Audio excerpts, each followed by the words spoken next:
राजयोग का महीना, फिर भी संघर्ष का सामना। तुला राशि के ज्योतिष प्रेमियों, कभी लगता है कि जीवन बॉलीवुड के समान है। कभी रोमांस, कभी ड्रामा, कभी एक्शन तो कभी कॉमेडी। ये नवंबर महीना आपके लिए कुछ वैसा ही रहने वाला है। एक महत्वपूर्ण बात है कि इस सिनेमा के हीरो हीरोइन आप ही रहने वाले हैं। तुला राशि के जातकों को संतुलन का बादशाह कहा जाता है। आपके एक स्मित हास्य में तनाव दूर होता है और एक सोच समझकर लिया गया निर्णय रिश्तों को बचाता है।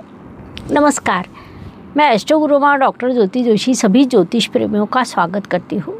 हम नवंबर 2025 महीने के राशि भविष्य को समझ रहे हैं। आज हम तुला राशि के जातकों के लिए ये महीना कैसा रहेगा, इस पर विस्तार से वार्तालाप करेंगे। विभिन्न दृष्टिकोण से इस महीने के ग्रह स्थिति का हम शास्त्रोक्त विश्लेषण करेंगे। साथ ही वीडियो के अंत में मैं आपको इस महीने करने वाला विशेष उपाय बताने वाली हूँ। वीडियो को अंत तक देखें। एक और महत्वपूर्ण बात है, हम विभिन्न दृष्टियों से ये महीना आपके लिए कैसे रहेगा बड़े विस्तार से बताते हैं। उस अनुसार इस महीने आपका अनुभव क्या रहा, ये आप हमें कमेंट द्वारा हम तक पहुंचा सकते हैं, ताकि हमारे इस मार्गदर्शन का आपको लाभ हो रहा है ये बात हम तक पहुंच सके।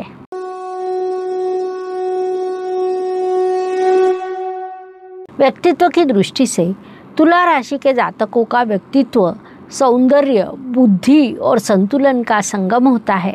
संतुलन में सफलता छिपी होती है। आप शब्दों में माया को बांधते हैं और कर्मों पर विश्वास करते हैं। आपका संवाद कौशल्य और लोगों को जोड़कर रखने की क्षमता, ये इस महीने आपकी खासियत रहेगी। सबसे महत्वपूर्ण बात है कि पंच महापुरुष योगों में से एक मालव्य राजयोग, जो आपके राशि स्वामी राशि में आकर निर्माण करने वाले हैं। महीने के 2 तारीख को ये राजयोग आपकी राशि में निर्माण होगा। वहाँ से आपका व्यक्तित्व अधिक समृद्ध होने वाला है। केवल स्पष्ट बोले, धैर्य रखें, निर्णय छोटे ले, इतना करने पर भी आप लड़ाई जीतने वाले हैं। संक्षेप में, इस काल में आपका व्यक्तित्व अधिक समृद्ध, प्रगल्भ एवं संपन्न होने वाला है। सदुपयोग करें। धन, परिवार, वाणी की दृष्टि से तुला राशि के लिए मंगल देव की स्थिति महत्वपूर्ण होती है, क्योंकि वे आपके धनेश है। महत्वपूर्ण बात है कि इस काल में आपके धनेश धन स्थान में विराजमान है, जिस कारण धन में स्थिरता निर्माण होगी, लेकिन उसी के साथ खर्च भी बढ़ने वाला है। परिवार में विवाद हो सकते हैं, जिन्हें आप मीठा बोलकर मिटाएंगे, क्योंकि वहाँ पर बुध ग्रह अर्थात आपके भाग्यशाय है। इस काल में आपने अत्यंत सावधान रहना चाहिए, क्योंकि गलत शब्दों से विवाद बढ़ सकते हैं। अपनी वाणी कई बार तलवार से अधिक तेज घातक होती है, ये ध्यान में लें। पराक्रम, परिश्रम की दृष्टि से तुला राशि के लिए गुरुदेव की स्थिति महत्वपूर्ण होती है, क्योंकि वे आपके परिश्रम है। गुरुदेव इस काल में उच्च अवस्था को प्राप्त हुए हैं।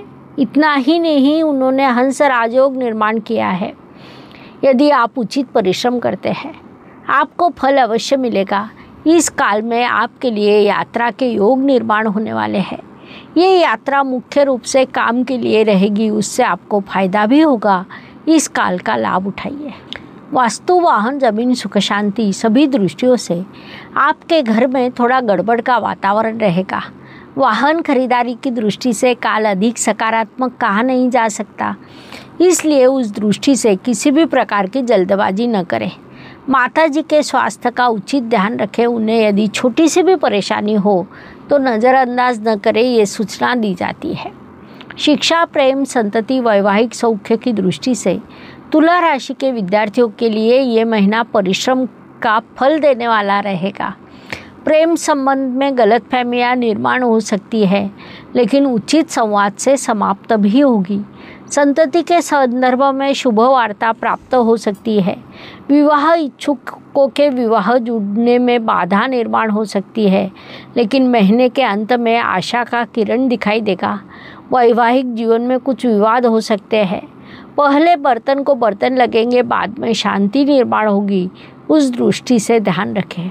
स्वास्थ्य, कर्ज, प्रतिस्पर्धी, शत्रुओं की दृष्टि से आपके षष्ठ स्थान में शनिदेव विराजमान है। इस काल में कर्ज न ले। साथ ही लिया हुआ कर्ज चुकाने पर ध्यान केंद्रित करें। स्वास्थ्य की दृष्टि से जोड़ों का दर्द, हड्डी का दर्द जैसी समस्या निर्माण हो सकती है।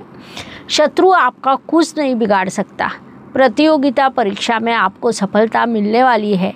षष्ठ स्थान पे गुरुदेव की भी दृष्टि है, लेकिन अंतिम क्षण में पढ़ाई न करें, लगातार पढ़ाई करते रहे, ये सलाह दी जाती है। नौकरी एवं व्यवसाय की दृष्टि से तुला जातक नौकरी कर रहे हैं। इस काल में नया काम, नई जिम्मेदारियां मिल सकती है। आपके लिए गोल्डन अवसर रहेगा। व्यावसायिक जातकों ने अपने ग्राहकों के साथ रिश्ता मजबूत करना चाहिए। दीर्घकालीन फायदा मिलेगा।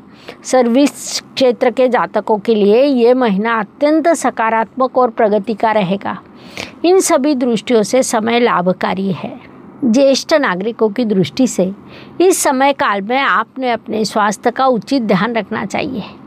आपको परिवार का साथ मिलने वाला है, लेकिन आप स्वयं भी जिम्मेदारी से स्वास्थ्य पर ध्यान दें। भाग्य एवं शुभ संकेत की दृष्टि से तुला जातकों के लिए ये महीना कई शुभ संकेतों से परिपूर्ण भरा है।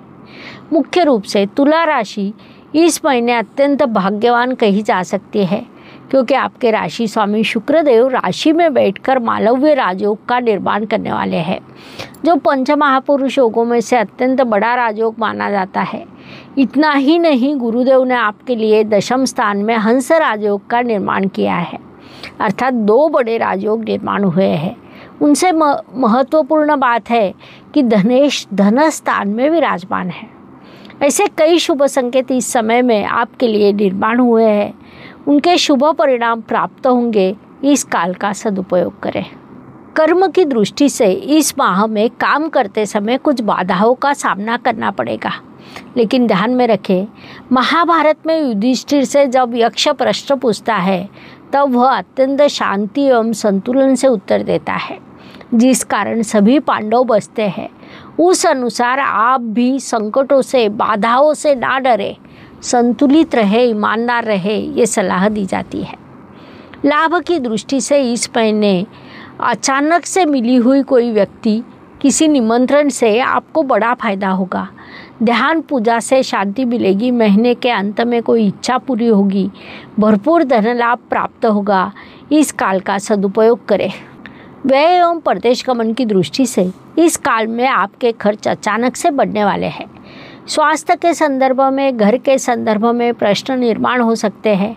यात्रा के योग बनने वाले हैं। महत्वपूर्ण दस्तावेजों का ध्यान रखें। विदेश में रहने वाले भारतीय जातकों के लिए छोटा सा संदेश है। आपने मातृभूमि पर वापस आने का विचार करना चाहिए। यदि उचित लगता है तो निर्णय लें, लेकिन निर्णय लेने से पहले सभी चीज़ों पर विचार करें।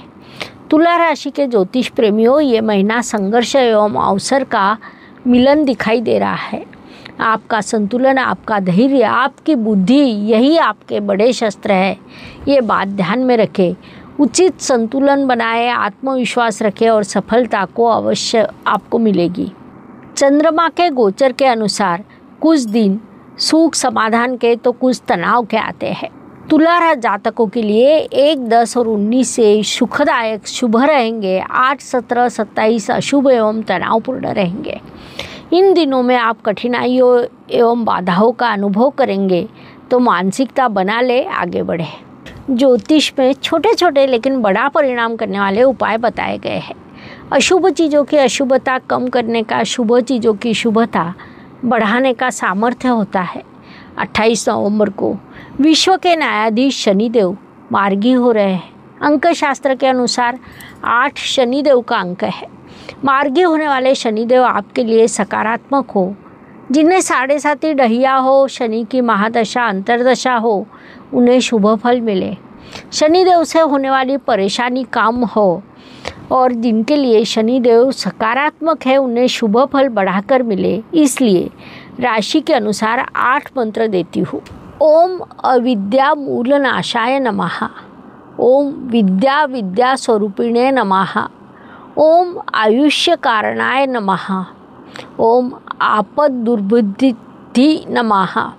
ओम विष्णु भक्ताय नमः। ओम वशिने नमः। ओम विधि धागवेदिने नमः। ओम विधि स्तुत्याय नमः। इन 8 मंत्रों का पाठ आपने हर रोज़ 8-8 बार करना चाहिए। डिस्क्रिप्शन बॉक्स में ये मंत्र आपको मिल जाएंगे। इस प्रकार नवंबर 2025 ये महीना तुला जातकों के लिए कैसा रहेगा समझने के लिए इतनी जानकारी पर्याप्त है। पुनश्च अवश्य मिलेंगे। वीडियो अच्छा लगा हो तो लाइक शेयर सब्सक्राइब करें। कमेंट बॉक्स में हर हर ज्योतिष हर घर ज्योतिष लिखना न भूलें।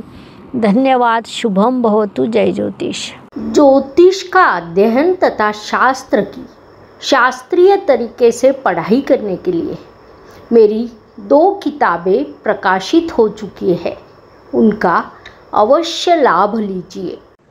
Please like share and subscribe the channel और हाँ, बेल आइकॉन दबाना ना भूलें। धन्यवाद।